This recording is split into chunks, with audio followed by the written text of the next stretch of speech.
Bro, if you hear the truth, it might hurt, but the life you're living right now is your choice. Yeah, destiny.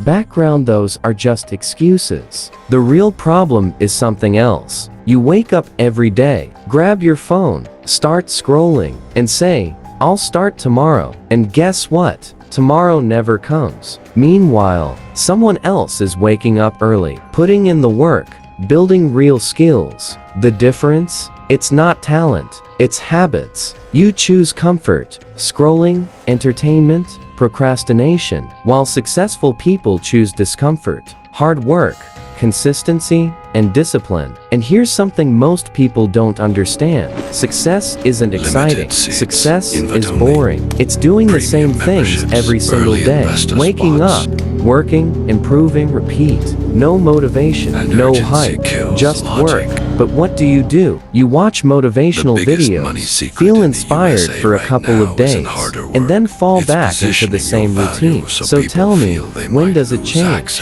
Truth is, nothing changes until you take responsibility for your life. No one is coming to save you. No perfect moment is coming. All it takes is one decision. Today, right now, you decide. Do you want to stay average? Or do you want to change your story? Because at the end of the day, you either make excuses or you make results. The choice is yours.